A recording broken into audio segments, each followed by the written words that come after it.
in my humble opinion, there's two types of poverty. One poverty is on the bottom side of poverty.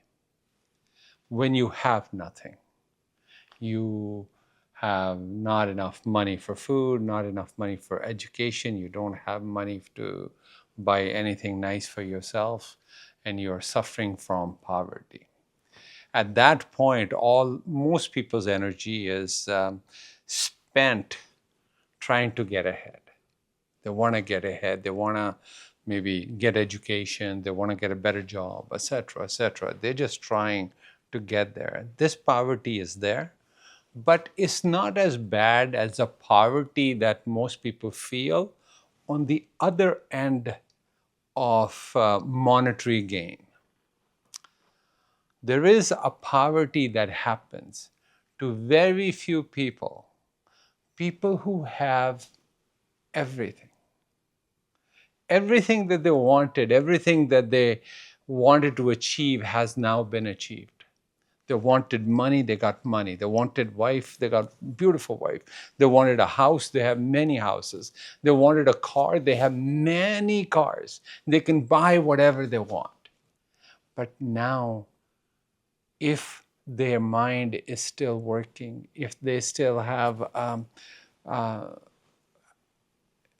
an inquiring mind in them, if they have a little bit of a thirst in them, most people at this point say, now what? Now what? I can eat what I want, I can drink what I want, I can do whatever I want. But in these things, I'm not finding my happiness, my joy, my bliss. I have things galore. And it's a strange type of poverty, because what also happens is there comes a time that you don't really like your toys anymore. There was a time you were prizing your toys. Oh, I got this car, I got this purse, I got that watch, and oh, I have 50 watches, and I have this, and I have a garage full of cars. But there comes a time that you say, I spent my whole life chasing these. Now I have them. How come I don't feel fulfilled? How come I don't feel fulfilled? This type of poverty happens to very, very few people. This type of poverty can now propel you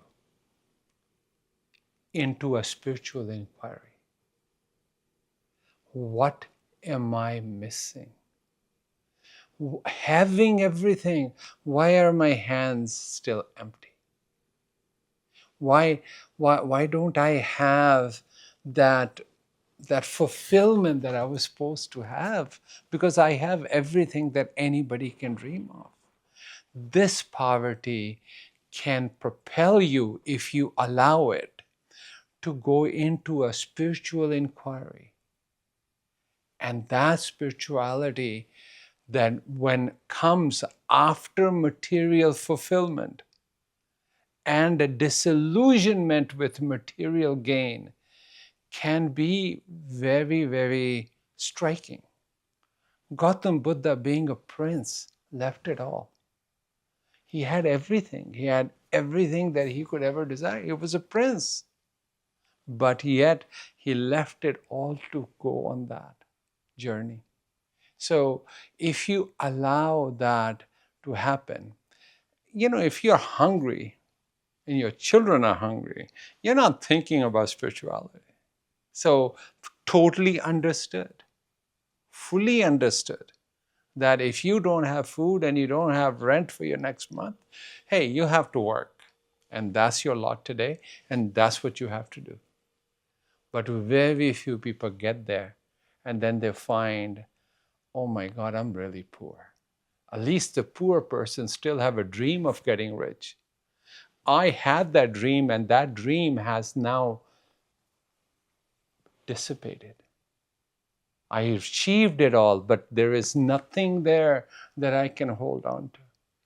That moment if they allow it, can become a transformative moment. But you know what most people end up doing? They end up taking on some vices like alcohol, drugs, to keep themselves entertained on the material side of the coin.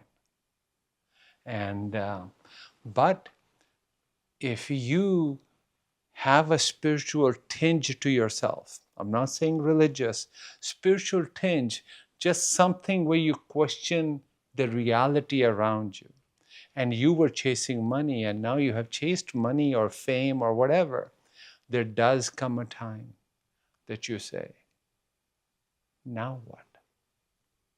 And that now what moment can be transformative.